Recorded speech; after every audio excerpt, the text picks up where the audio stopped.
हैं। मेरे वकीलों ने मुझे बताया कि ये समन गैर कानूनी है। क्यों गैर कानूनी है? ये मैंने इनको विस्तार से लिख के भेजा है। मैंने बताया है कि उनके समन कैसे गैर कानूनी है, लेकिन उन्होंने मेरी एक भी बात का जवाब नहीं दिया। इसका मतलब उनके पास मेरी बातों का जवाब नहीं है। इसका मतलब वे भी मानते हैं कि उनका नोटिस गैर कानूनी है। क्या मुझे एक गैर कानूनी समन का पालन करना चाहिए? अगर कानूनी रूप से सही समन आएगा तो मैं पूरा सहयोग करूंगा।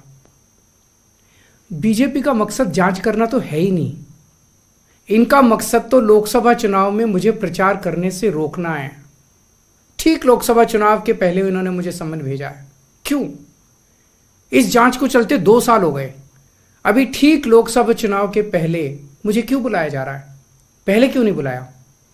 सीबीआई ने मेरे को 8 महीने पहले बुलाया था। मैं सीबीआई में गया था, उनके सारे जवाब भी दिए थे।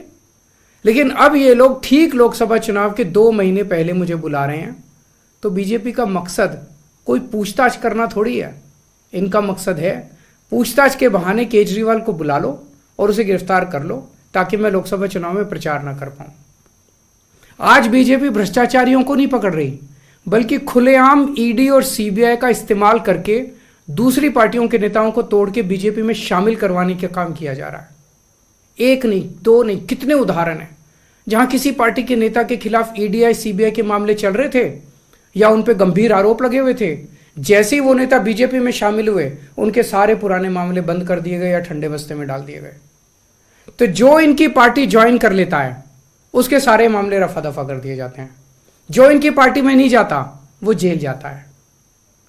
आज मनीष सिसोदिया, संजय सिंह और विजय नायर इसलिए जेल में नहीं है कि उन्होंने भ्रष्टाचार किया है। वो इसलिए जेल में है क्योंकि उन्होंने बीजेपी में शामिल होने से इंकार कर दिया है। आज हम बीजेपी का मुकाबला क्यों कर पा रहे हैं? क्योंकि हमने कोई भ्रष्टाचार नहीं किया। अगर हमने जरा सा भी गलत काम किया होता तो दूसरे भ्रष्टाचारी नेताओं की तरह आज भी हम बीजेपी में शामिल हो चुके तो होते आज तक। इस तरह देश के ईमानदार नेताओं को जेल में डाल के और भ्रष्टाचारियों को अपनी पार्टी में शामिल करवा के ऐसे तो देश आगे नहीं बढ़ सकता। ये क्या चल रहा है? ये जो कुछ भी चल रहा है बहुत खतरनाक है। ये हमारे जनतंत्र के लिए बहुत गलत है। इसे रोकना होगा। मैं हमेशा देश के लिए लड़ा हूं। मेरा तन मन धन देश के लिए है। मेरी एक एक सांस देश के लिए है। मेरी खून की एक एक बूंद देश के लिए है। मेरे शरीर का एक एक कतरा देश के लिए समर्पित है। हमें मिलकर देश को बचाना है। मैं पूरी जी जान से इनके खिलाफ लड़ रहा हूं। आपका साथ चाहिए।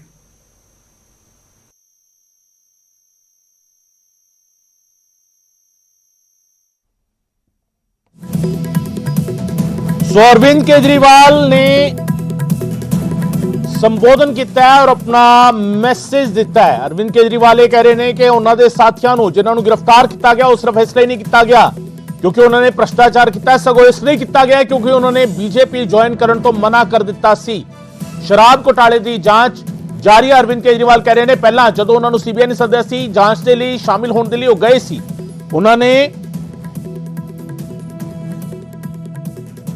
सवाल किते तो जवाब भी दिते गए, पर हुण उन्होंने सद्या जा रहा है क्योंकि लोकसभा चोण प्रचार को उन्होंने रोकने की कोशिश हो रही है।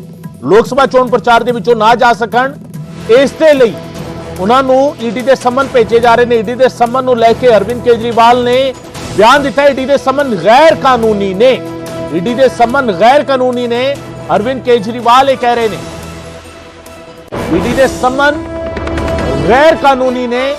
केजरीवाल का एक बड़ा बयान सामने आया है। ईडी के समन को केजरीवाल ने गैर कानूनी दस्या है और ईडी ने मेरी किसी गल का जवाब नहीं दिता। मेरी सब तो बड़ी ताकत मेरी ईमानदारी है। बीजेपी का मकसद मैंने लोकसभा चोणों के प्रचार करने तो रोकना है। भ्रष्टाचार हुंदा तो कोई पैसा तो मिलता।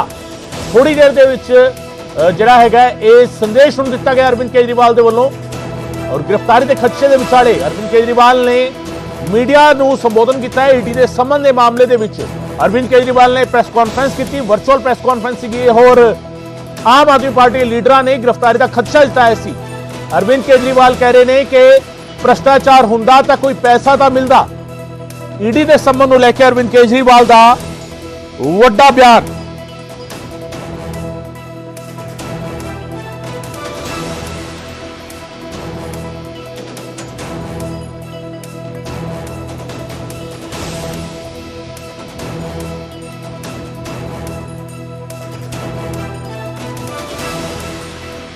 ਸੋ ਇਹ ਈਡੀ ਦੇ ਸੰਬੰਧ ਨੂੰ ਲੈ ਕੇ ਅਰਵਿੰਦ ਕੇਜਰੀਵਾਲ ਦਾ ਇਹ ਵੱਡਾ ਬਿਆਨ ਹੈ। ਈਡੀ ਦੇ ਸੰਬੰਧ ਗੈਰ ਕਾਨੂੰਨੀ ਨੇ। ਬੀਜੇਪੀ ਦਾ ਮਕਸਦ ਮੈਨੂੰ ਲੋਕ ਸਭਾ ਚੋਣ ਪ੍ਰਚਾਰ ਕਰਨ ਤੋਂ ਰੋਕਣਾ ਹੈ। ਭ੍ਰਸ਼ਟਾਚਾਰ ਹੁੰਦਾ ਤਾਂ ਕੋਈ ਪੈਸਾ ਮਿਲਦਾ। ਮਨੀਸ਼ ਸਿਸੋਦੀਆ, ਵਿਜੇ ਨਾਇਰ ਦੀ ਗ੍ਰਿਫਤਾਰੀ, ਸੰਜੇ ਸਿੰਘ ਦੀ ਗ੍ਰਿਫਤਾਰੀ ਇਸ ਕਰਕੇ ਹੋਈ ਹੈ ਕਿਉਂਕਿ ਉਹਨਾਂ ਨੇ ਬੀਜੇਪੀ ਵਿੱਚ ਜਾਣ ਤੋਂ ਇਨਕਾਰ ਕਰ ਦਿੱਤਾ ਹੈ। ਬੀਜੇਪੀ ਵਿੱਚ ਜਾਣ ਤੋਂ ਉਹਨਾਂ ਨੇ ਇਨਕਾਰ ਕਰ ਦਿੱਤਾ, ਇਸ ਕਰਕੇ ਗ੍ਰਿਫਤਾਰੀ ਹੋਈ ਹੈ। ਔਰ ਜੇਕਰ ਕੋਈ ਭ੍ਰਸ਼ਟਾਚਾਰ ਹੁੰਦਾ ਤਾਂ ਪੈਸਾ ਤਾਂ ਮਿਲਦਾ, ਪੈਸਾ ਨਹੀਂ ਮਿਲਿਆ।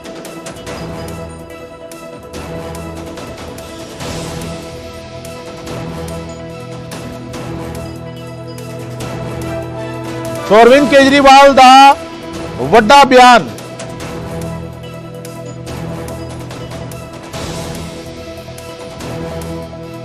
ਅਰਵਿੰਦ ਕੇਜਰੀਵਾਲ ਦਾ ਵੱਡਾ ਬਿਆਨ, ਈਡੀ ਦੇ ਸੰਬੰਧ ਗੈਰ ਕਾਨੂੰਨੀ ਨੇ।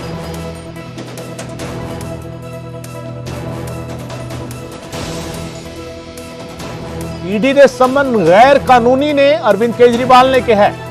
ਈਡੀ ਨੇ ਮੇਰੀ ਕਿਸੇ ਗੱਲ ਦਾ ਜਵਾਬ ਨਹੀਂ ਦਿੱਤਾ। ਮੇਰੀ ਸਭ ਤੋਂ ਵੱਡੀ ਤਾਕਤ ਮੇਰੀ ਈਮਾਨਦਾਰੀ ਹੈ।